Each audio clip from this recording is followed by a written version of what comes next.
No, I had a great.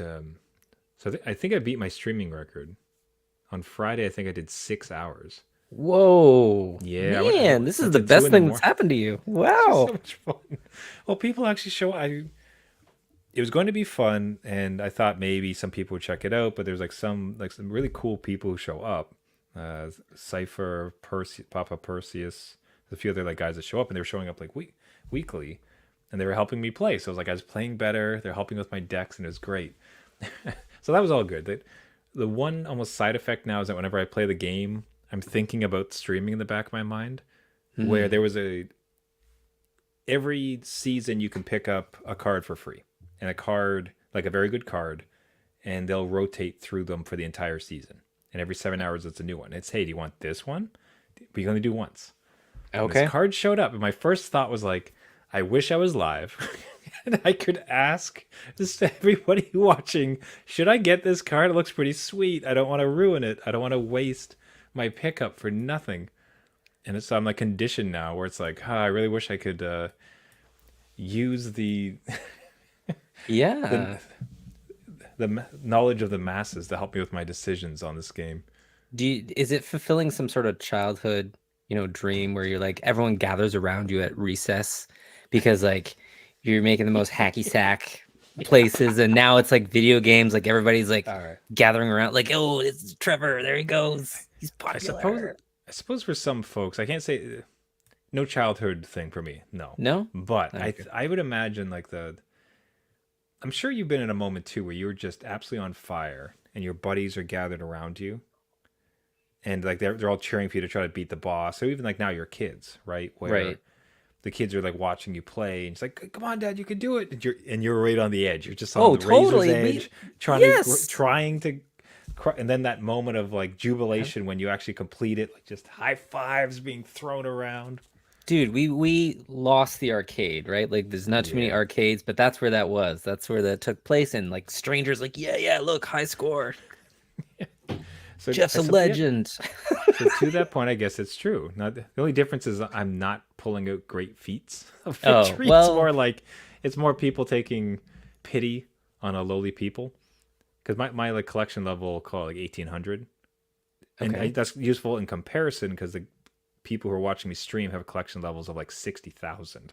Whoa, okay. So All right. That so puts it into it's wow. like oh look at you forgetting how this game works.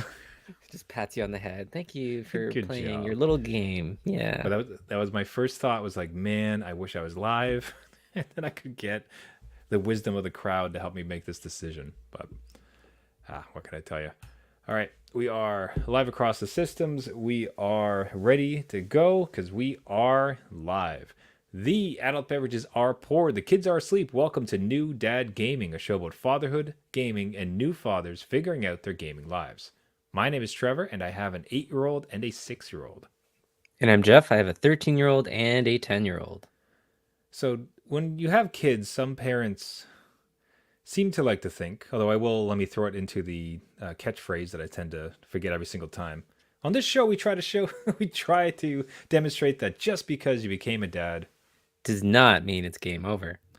and the better segue from what I had first started with would be, it's not game over because some people tend to think that when you have kids, your dreams die. Right. But would you say it's perhaps like your final fantasy Oh when my you God. have? This transition is amazing. I Did you? Okay, you didn't. I said dreams die, and you didn't for a moment think Final Fantasy. You didn't see that no, coming at no, I all. didn't. I did not see that coming. I didn't. I mean, if you worked in like some sort of like, life is like a stream and Some say that we live in a very materia world, but but I'm not a material girl like get, Aerith. And yeah, get your head out of the cloud. But let's go. oh, these are great. These are perfect. We're using these later. Okay. So, anyways, the all of these dad puns aside, the place where we wanted to start off today is speaking about Final Fantasy VII Rebirth. Uh, Jeff got his hands on the demo. Has Yeah. been like describe your excitement going into it because you have been looking and prepping for this game for quite a while. Yeah, I have been. I've been watching all the trailers along the way, even though I shouldn't. And then, because there's like Square Enix tends to spoil a lot of stuff, and like just to let everybody know, there was a state of play that uh, preempted this demo. Do not watch the state of play because it goes Mm. through the entire story, and if you know, you know, but if you don't, like you're seeing scenes that are like end game, right? Like you're like, why are you showing me this? But yeah, I've been preparing for this for a while. I even let the family know. I'm like, listen, tonight I'm cooking dinner early. We're gonna get done early. Everyone's gonna go their separate ways. I have a state of play to watch, and then the demo is gonna be released shortly after. I'm Nice. downloading that, and we're getting into it. So clear your schedules. Everybody, Dad's busy. I've done my duties. Everybody leave now. Yeah, that's it. Let me So, have all my right. my moment. So the demo comes down. You're right into it. How was it? Like, was it? Describe your experience finally getting a hold of Final Fantasy VII Rebirth. So this is one of the ones that I stepped into it, and it still blows me away on how your childhood memory of that 2D kind of artwork with 3D sprites kind of thing run around, how they've pushed that into a 3D world and still kept the vibe of it. So Mm. I'm like a kid in a candy store. This is amazing. I'm in old school Nibelheim going around in this 3D world that in my mind already existed, right? And they're Mm. just pushing that into this gameplay where again, I'm just happy to be there. I'm happy to be a part of it. Like Mm. so I was very excited to get into it and experience the demo, which is pretty lengthy. It's an hour and a half, I think. And then they're going to update the demo later. So you even get like a second demo that comes out, which is a different part of the world that you get to Mm. experience. But yeah, I will. Anybody who's a fan of the original or has played remake, definitely download it and get into it. It is so much fun. Mm. Um, it's like one of those things where you wondered how they were going to do an open world because that was a big question mark for a lot of people. Like the original game was a huge spanning Mm. world. You had airships, you had boats, you had everything. So how are they going to do that without loading screens with this vast space? And it looks like they might pull it off. So I'm excited to see it. We only have a couple weeks left until the full game, so I am excited. It's just it Yeah. validated my pre-order, put it that Mm. way. Nice. Yeah. I don't want to give. Look, it is a corporation. It's a company. They're trying to make money, right? Yeah, So yeah, yeah. so I don't want to try to be too hyperbolic about it. But the one thing I could just continue to think about is how courageous this is.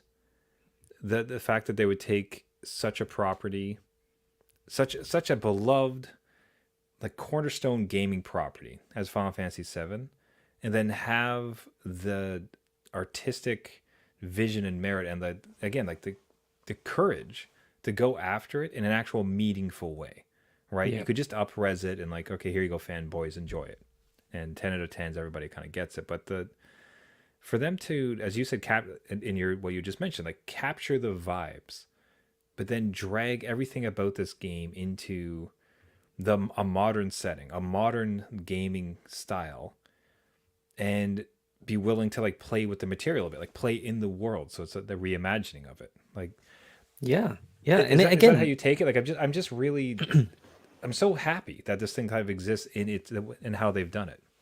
yeah, and I think courage is a good word to use with them because they are remaking pieces of Mm. this, right? So they're even being, you know, they play to their fan base, but they're all like, "Hey, this we're going to expand on this a little bit." So even the portion they give you in the demo, there's bits in there that you didn't experience in the original game, right? That adds to the world, and there's callbacks to other parts of what's going to go and what's going to happen.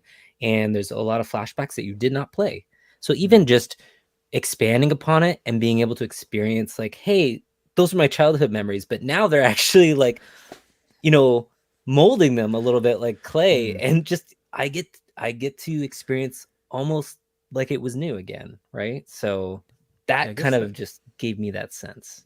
I'll be curious if our kids experience the same thing. But one of the in our minds, we can think back to the original Final Fantasy. Like, so we go back to Nintendo, or even Mm. like on some of the Super Nintendo ones, and most pertinent, probably most like salient in our minds is the one from PlayStation with Final Fantasy VII, right? Yeah. If you were to ask us what it looked like and what it felt like, I would say it looks like this game, like Final Fantasy VII Rebirth.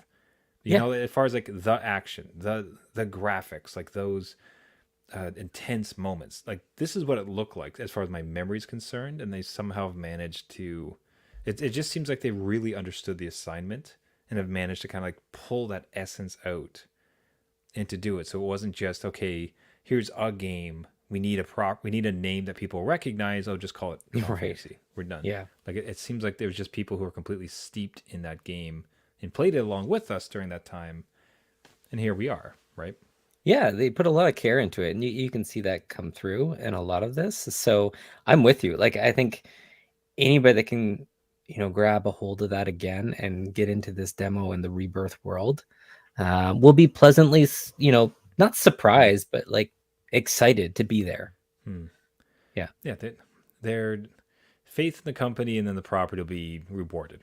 Sounds like it's going to be just a great gaming story. So it's just so exciting to see. So Yeah. you come away. So again, it just has a final summary. Thumbs up. We're looking at.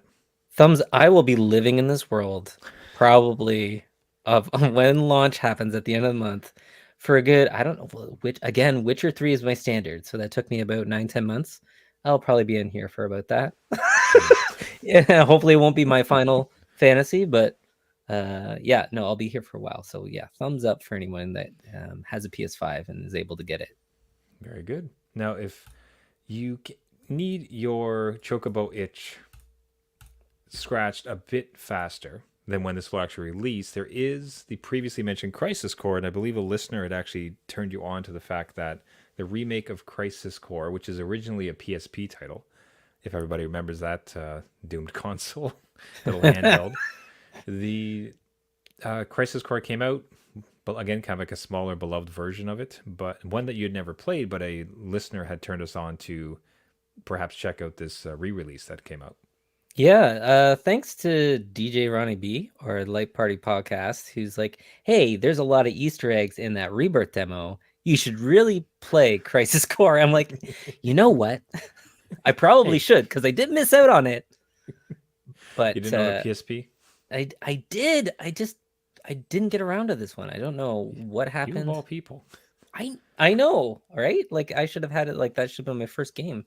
Look at him dodging around. This is this is Elden Ring before there was Elden Ring, but set in the it really is. I got into it and I'm like, yeah, I can dodge and do all this stuff. I have those Elden Ring fingers. This is not a problem.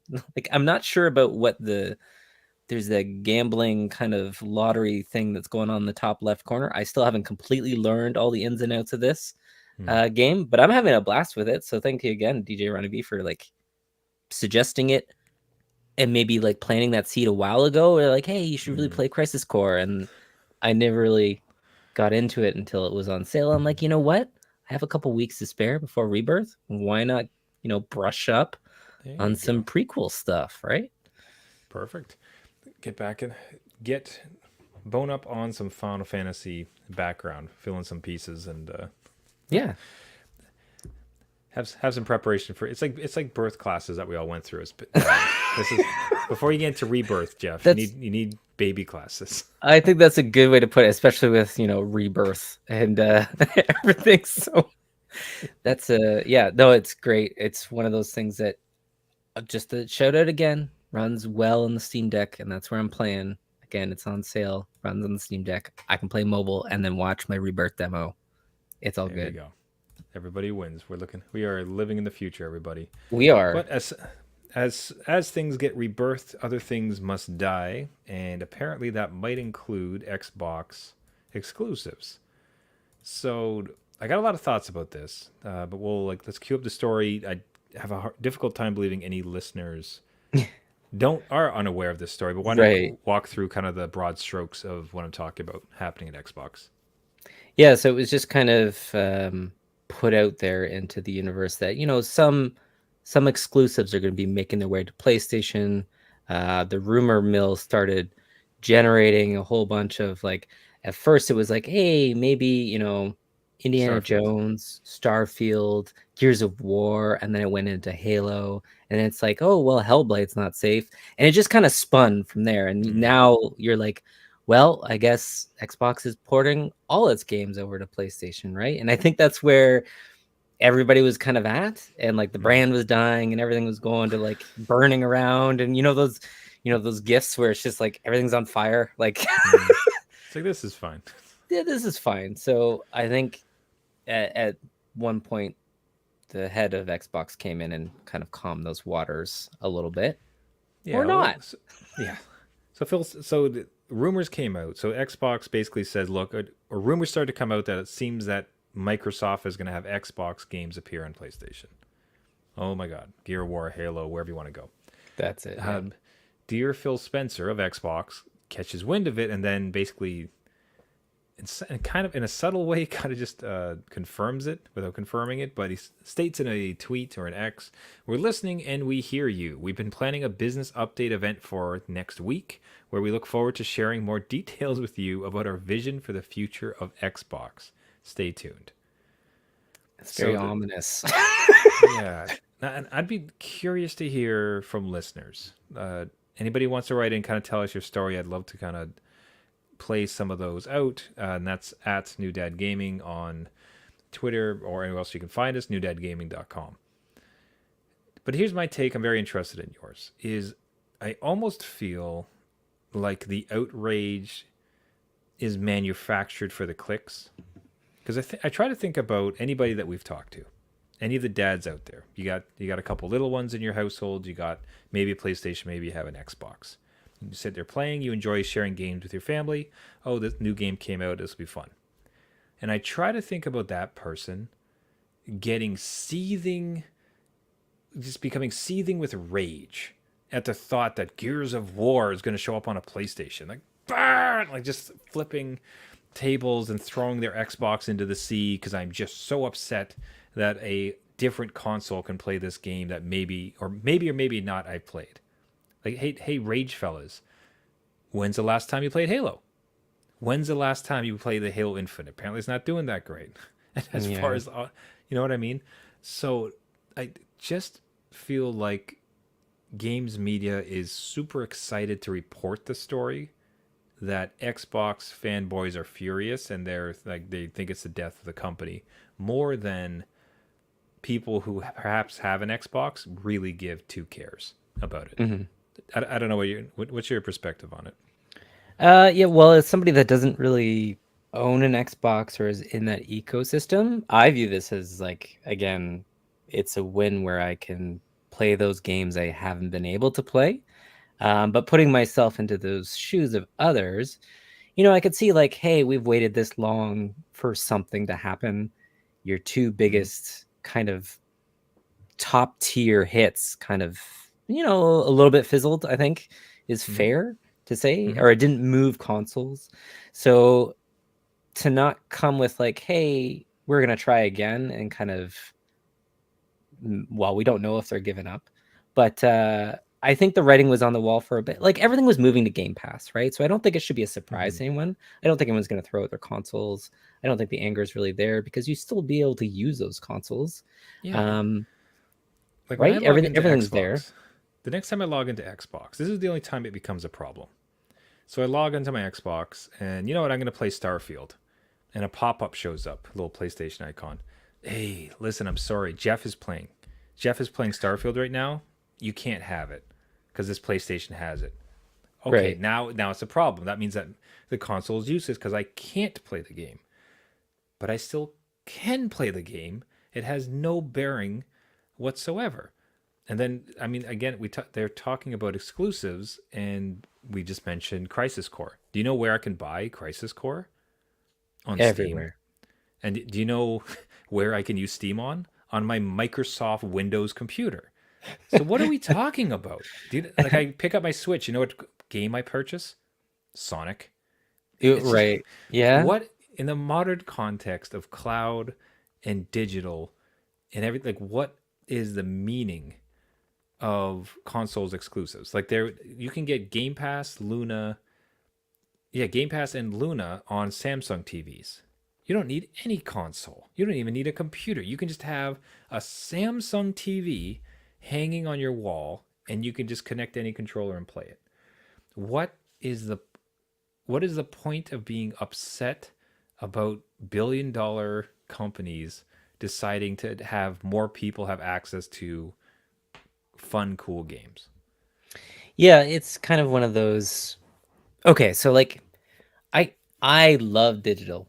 Mm, It's convenient for me. I can, share it with my kids whenever I need to. Like it's not a problem, right? I'm not afraid of the disc breaking.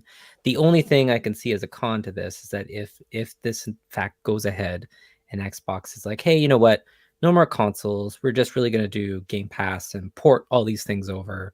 I would be worried from a physical media perspective, like, oh, my discs aren't mm, going to work anymore, or those discs won't be available, and this console has to be online only or whatever. Um, but we'll see where it goes. And it's really just as somebody, as a gaming dad, it's I'm not cheering them on, but it's kind of like mm. one less thing to buy for the family. Like, yes, there's Game Pass, and I could totally subscribe to that. Like Yeah. you on this show is like, hey Jeff, you should get Game Pass, and I've considered it, but like it is one less console to buy if they get out of that race, right? And it's just it makes my Grandma's going to decision be a little less easier. confused. That's right. Grandma is that on the Xbox Xbox One. 4? It's like, no, Yeah. Grant, that's not a thing, Grandma. Come on. Yeah, yeah. And again, I like I said before, I'm excited to play some of the exclusives that I missed out on. Like I haven't played any of the Halos, or the Gears of War, or even Starfield. I've been watching you play. So Yeah. And I if that just gets and it ported over, why not? and it's just weird. So according to, and this is where I just don't, and I might be ignorant, and guys, like, write in, listeners, if I'm wrong on this, but like I'm not angry. Like that's cool for me. Like I'm kind of happy you get to play Starfield. Like that's great. Like, hey Jeff, look, Starfield's available on PS5. Go. Like it's a really fun game. Maybe we can meet up. Like if they do, especially if they start doing crossplay. Like, what, are they not going to do crossplay That would make for, yeah, that would make any right? sense. So literally now you and I can even play together on some of this See? stuff. Look at So it that. just I don't think the rage is there. What I think there is are clickbait folks. Like there's people on Twitter, which I think really people seem to really misconstrue as real life. It's Yeah, like it's just, like and a tell you what, folks, you want to get a good example, just scroll through your Twitter feed and then go to a diner for breakfast and compare those two worlds. They're very different. That's not how the yeah. real world is. So I think that people who create content for Xbox or for gaming are super excited and thirsty for this story about the console war starting up, and gamers are really mad about it. And I think about buddies like you and I who are like, "Yay, we can now play." Or like our kids, it's like if our kids started playing games together, it's like, "Well, I got an Xbox and you have a PlayStation." Doesn't Yeah. matter. Like all of our kids can play Yeah. together. This is great. Yay. Yay. Yeah, and that's like the dream state of what might happen here, right? Like if again, we don't know what the next step is, and all the anger is out there on, it's doomsday, everything is going to end and you won't be able Mm, to see anything. But it might just be like, hey, we're just really going to get into Game Pass. Everything's going to be on a platform. You can play anywhere on any device regardless. I'm waiting for Game Pass to be natively on Steam Deck. That would that'd be be so cool. fantastic. That would be Because there are so cool. workarounds, but like a native app would be great. But yeah, as a gamer, I think it's a time to like, oh, there's more options for me in that way, less options console way, if that's what happens. But the only kind of sticking point would be like, well, why'd you go out and buy companies and then do this? But like that's an aside point. Like, let's Yeah, let's see. I'm trying to. This is dangerous territory. So everybody, we're all gonna are we're you gonna scrolling through the hate farming here? we're Is gonna that what let's you're do some doing? hate farming because I want to just get a sense of it, right? And I Okay. also don't like. I really don't want to, like. It's not about calling out anybody in particular. So it's not, oh, look what this guy said. I'm more just trying to gauge the comments to try to align it to what we're saying. So I'm not going to read out like who these folks are. And again, it's not a representation of who they are. This is just tweets into the ether. Going to be real with you guys. People that trying to tell Xbox guys that they should be open to these games coming to other platforms, most of them don't play on Xbox. So it's so easy to make comments on something that is not the ecosystem you have money invested in. It doesn't affect you. Like you still get games. Yeah, and even with like, I'm even thinking like physical accessories, right? Xbox controllers work with pretty much anything, right? Like it's a Bluetooth signal or whatever. So if you bought all those products, they should be working. yeah, the only thing I could imagine it might be would be if Like it's a so physical that, media, right? Like if the PlayStation if most of the PlayStation games don't also come over maybe so now your Xbox is theoretically less. Okay, let's give the silly scenario, the silly big scenario. the silly scenario. Okay, all Yeah. right, hit So me up. every Xbox game that exists goes to PlayStation. Okay, So PlayStation folks get to have every single Xbox game that's ever existed, right. right? Okay, But the Xbox folks do not get the PlayStation games. Like it's not, you can't play that Horizon Zero street. Dawn on an Okay, Xbox. yep. I could appreciate there that there's sort of an imbalance because then it's like, why would you buy an Xbox? Because some of the games don't come over. You know what I Right, mean? Like, right. I'd like to think maybe in that case, like you can only get an Xbox Game Pass on an Xbox and not a PlayStation, but maybe. And so there at very least is like, oh, that kind of sounds like it's gonna. My console will not have every game. However, like you're still not losing games because like you currently own an Xbox and there are no PlayStation. Yeah, I'll even discredit it. That's a pretty weak argument. That's still basically just saying, I'll feel better if other people have less things. That'll make me feel good. That's usually how these conversations go. Because like it's still because in the scenario I just laid out, every Xbox game's over, PlayStation games don't come over. Technically, I can play less games, but that's still true if the PlayStation people don't get the Xbox games, right? Like that, them not having it doesn't mean that I get more either way. So it's Yeah, it's yeah. It's yeah okay. So I am not a sports guy, but yeah. I can see this as like two different teams, right? Hmm. And you really like a player on one of the teams, and he gets traded to the other team. Now, do you hate your favorite team, or do you follow your player over to the other team? And you have Hmm. this weird like, well, Mm. do I need to hate anything, or can I just enjoy the Yeah. game that it is? Can Right? I Like, cheer for both teams now? Maybe. I Just don't know. Can something. I just enjoy the sport?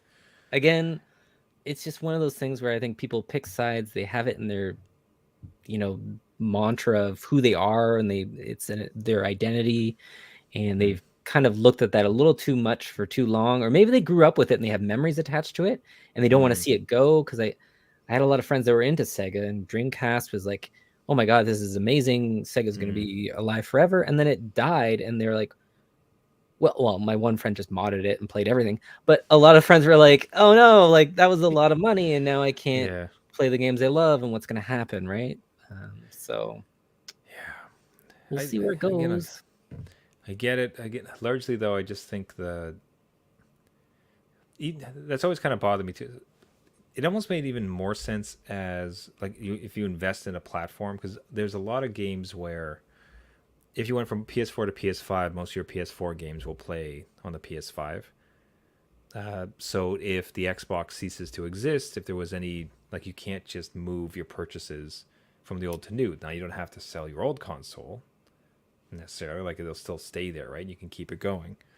Yeah, Uh, but it can get messy, I guess, if people have like yeah, DLC and microtransactions like locked into a certain, game or area or whatever, and that doesn't come over nicely if things cease to exist. But hmm. we're not there yet, and I think a lot of people are jumping.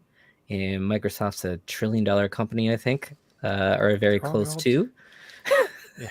So they're gonna do what they want to make Well, money, and I don't say they're not saying goodbye to this. They just spent a lot of money on a lot of gaming companies, so they yeah, want to just make like more money. the thought that like Starfield, like I do not enjoy Starfield less. I would not enjoy Starfield less if it was on PlayStation. And in fact, I'd be kind of excited because if you could pick it up and you could have it, like that'd be great. I can't wait to talk to you about Starfield, and maybe we can meet up. We can sort Yeah. do some like space together. It's gonna be fantastic. So I don't feel that anybody reasonable, and especially like of our age, like gaming dads who have been through silly console wars before between rich companies that don't, Yeah. just trying to make money off of us anyways.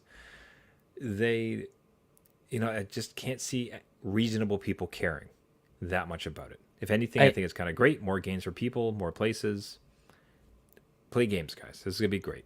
Yeah, I think you're right. And again, my kids don't know any of this. Do you know what I mean? You think the kids would care and like, oh no, whatever. No, but it's the adults that have grown up with this, and you're like, yeah. It's like, what's an Xbox? Is that a type of phone? Is, is that in Roblox? Where? How do I get it on my iPhone?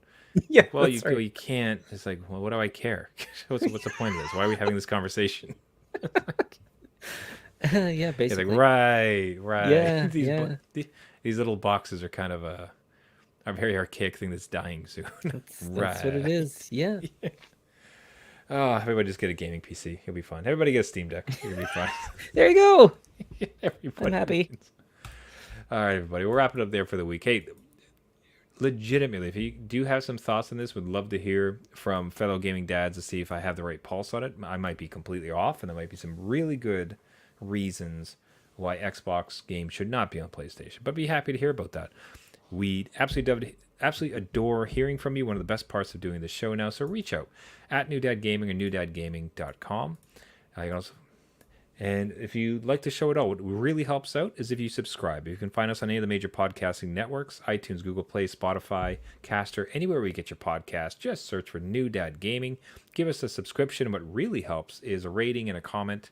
Boosts the signal, gets us out there to as many gaming dads as possible. We'll form cliques of Xbox versus PlayStation. We'll march at each other slowly, snapping in a very threatening manner. A little bit of dancing. Off. Got it. Yep. A little dance off because we're not going to fight each other. I have to go to work tomorrow. What do you? No, they're gonna be like Fortnite dances, right? Yeah, exactly. Who can Fortnite dance better? With just like a crowd of kids just shaking their head in utter shame. Like, what is? Oh my god, just the cringe of it. Yeah, yeah. For the cringe alone, we have to do it. That's gonna be the best part. Of course. Yeah, absolutely. All right, everybody. That's it for this week. Thanks so much. Until next week, my name is Trevor, and I have an 8-year-old and a 6-year-old. And I'm Jeff. I have a 13-year-old and a 10-year-old. What were you gonna say? I was gonna say, and I'm an Xbox player. Oh. And I'm a PS4 5 player. But we can be friends. Meet you in Starfield. Meet you in Starfield in the future, buddy. That's right. Remember, everybody, just because you became a dad does not mean it's game over. Cheers. See you later.